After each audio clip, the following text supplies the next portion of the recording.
Good morning, everyone, and Assalamu alaikum wa rahmatullahi wa barakatuh. Give me a great pleasure to be invited to speak to all of you on this important topic of blockchain and how it relates and how it connects to Islamic banking and finance in Malaysia and globally. Perhaps I should be giving you some background on myself. I'm also the chairman of the Sharia Board at the Central Bank of Malaysia and the Securities Commission of Malaysia. I'm also working closely with Ethereum to go through the Sharia white paper for their Ethereum and Ether at the same times. So I have been involved in this, space, if you like, for the last few years. I'm also managing my own fintech company called MyFinbi, going to QTC or QTB or OTC in US, hoping to get some traction looking into Islamic fintechs, if you like. So the topic has been very dear and close to my heart. And I don't have much time. I understand that you are running out of time. We are playing the catch-up game. And sorry for the other speaker who's supposed to speak before me, but I need to run for another event after this. Thank you very much for that understanding.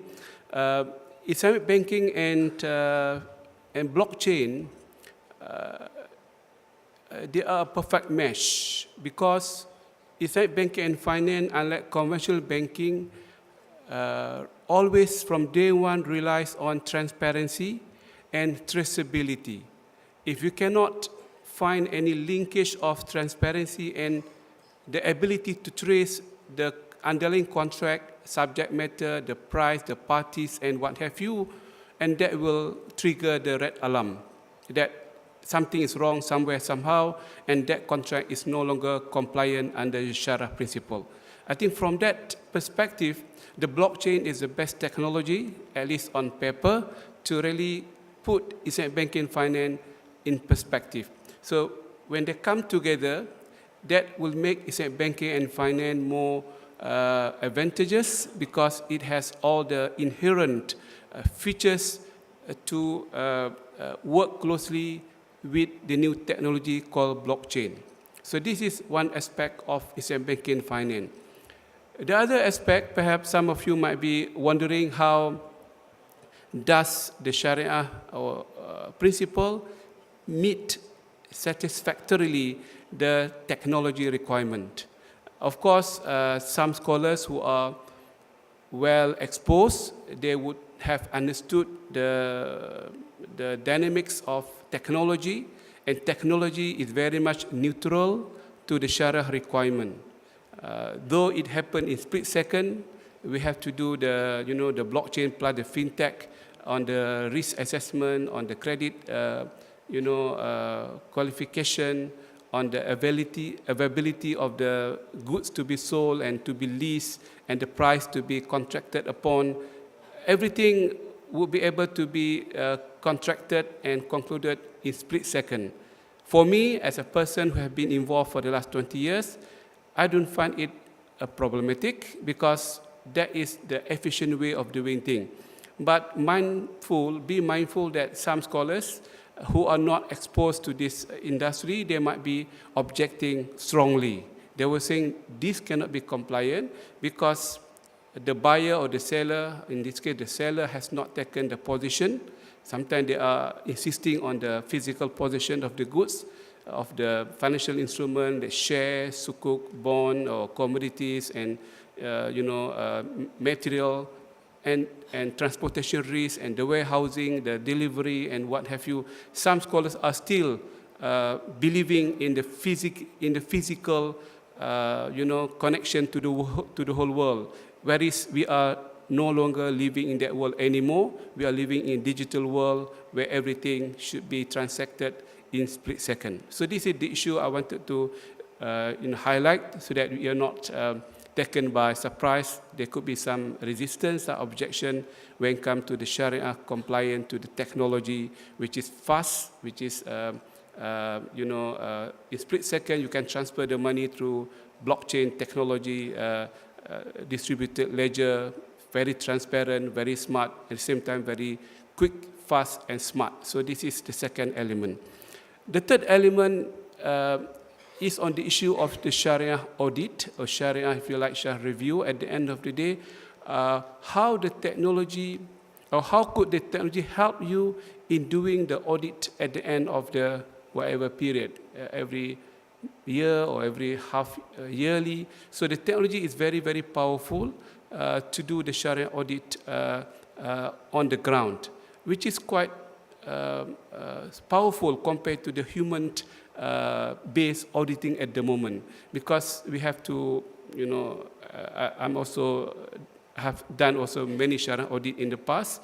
We have to go through the file, we have to open up the sample of the contract, the date, the time, the parties, the sequence of the contract. Sharia is also about sequencing of the contract. One should come before the other, or the other should come after the other, what have you, which is quite ABC in Islamic banking and finance. The blockchain can take up that headache and can take up that issues is again in very smart way, and the audit could be you know, an additional feature to the whole industry. Of course, having said that, we have to do the Sharia audit on the technology, because sometimes if the technology is flawed, is structurally not functioning, then we are depending on something which is not performing well. So I would argue that though we believe in blockchain, but blockchain is also a man creation, so we have to audit the technology itself from the various providers in the world, whether the blockchain we are talking about is very much compliant to capture the Sharia requirement of the Sharia, you know, contracts and services in banking, in insurance, capital market, you know, derivative investment, shares, sukuk, bond, and so on and so forth. So this is, you know, in a nutshell, what I wanted to share with you. Again, given my own background, I have been involved very deep in the fintech world, in blockchain world, in Sharia world for the last 20 years in banking finance. So if you allow me to say, I'm very happy to see the blockchain coming up to this space, Islamic banking and finance space, because this is, as I mentioned in the earlier part of my presentation, a natural and a perfect match and a partner to partner with. And this is something we hope that some of you are coming from the technology part of it or the financial part of it to really talk to one another and try to make it happen. From the competitiveness point of view, this is not Sharia, not technology. From the market and strategic point of view, this is the only option for Islamic banking and finance, which is new in the industry. Our total asset globally is not even you know, touching $3 trillion US. This is very optimistic point of view, from 2 trillion to 3 trillion, compared to 300 trillion of US dollar for conventional banking and finance products or asset. So in order to play the catch-up game, the technology can push Islamic banking to be faster and to be competitive enough and to catch up the market share penetration in the whole world, because it can bring down the cost. There's no brick and mortar anymore.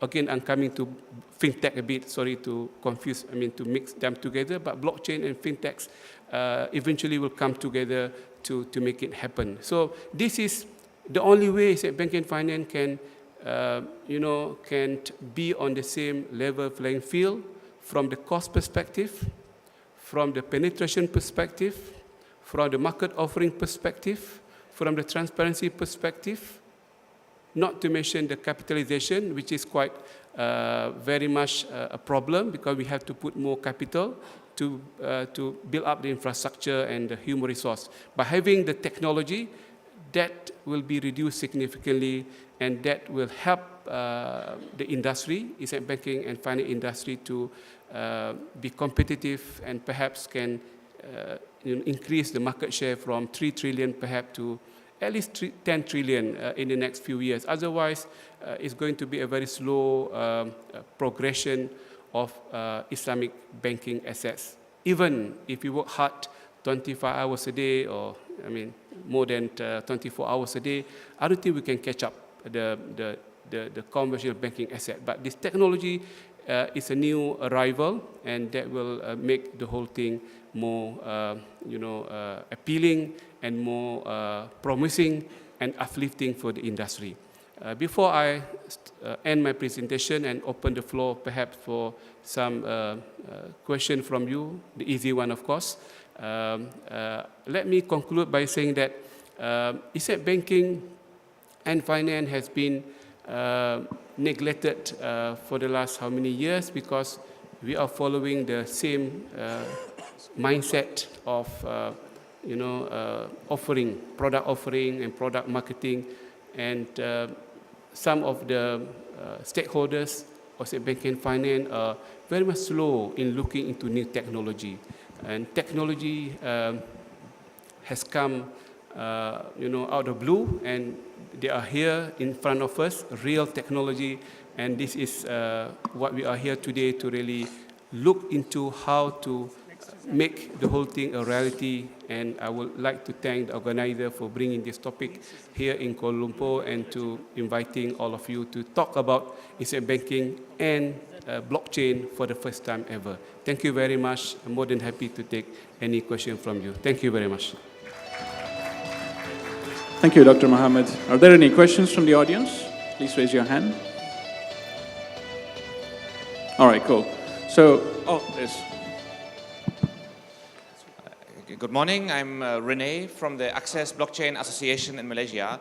Thank you for your talk. I have one question regarding the fintech example we see in various lights out there called Bitcoin. Yes. I have come across various views from muftis around the world. Some are saying that Bitcoin is a Sharia-compliant fintech product. Others say that it is not. It's a bit of a confusing situation, I feel. And when you mentioned that it's a natural, perfect match, the blockchain technology and Sharia products, I agree with you, but then I thought, wouldn't these fintech products or the blockchain technology require a Sharia compliance audit on these blockchain technologies in order to proclaim this is okay and permissible to use? So if you could elaborate maybe on is Bitcoin halal or Sharia compliant, and further on maybe audits on blockchain and fintech products. Okay. Thank you. Well, I know what you are trying to get from me. Thank you, yes. I will answer that to the end of my comment, basically, but let me put the thing into perspective. Blockchain and digital currency are two different things. Blockchain is the mother technology. It can revolutionize the other sectors of transportation, delivery, all the digital economy, because it is a system to allow the members to take the control of their own system with a system which is trustworthiness, is trusted and above the control of any regulator or any authority. The members themselves have the control. They can put their own system and they can create their own standard to govern their own behavior under blockchain. And the end product of blockchain can be numerous. It can be used in shipping, in oil and gas, education, legal, and what have you. And one of the creation of blockchain, which is a digital currency, cryptocurrency, and we have a number of cryptocurrency. We have the Bitcoin, the most famous one, and Ether, and what have you. So the scholars are not having that much issue with regard to blockchain, though they have not issued any fatwa, because many of scholars have missed the issue of blockchain. Unfortunately, they were focusing very much on the currencies or cryptocurrencies. By right, the scholars should look into the whole value chain before they come to the conclusion that this is good or bad, white or black. But they have missed the whole understanding of the blockchain and how the blockchain can give a more confident, more open market, and more transparency and traceability. So coming now to the cryptocurrency, and that include the Bitcoin and what have you. For me as a person, this kind of token, we call it currency or token of token of Value. utility. For me, they are not currency in nature, though we call it cryptocurrencies. But I have written a lot. You may refer to my Facebook in English and in our own language, in Bahasa Malaysia. I have written a lot. I have speaking a lot. In fact, I was the first scholar globally to say that the cryptocurrencies are Sharia compliant. Now you got what you want. You can go back now. I mean, put aside the joke. However, I don't deem these cryptocurrencies as currency.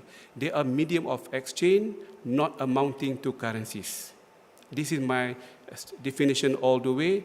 They are medium of exchange, but not amounting to currencies. They don't have legal tender at the moment. You cannot simply bring the Bitcoin or Ether to any merchant and impose on them to accept your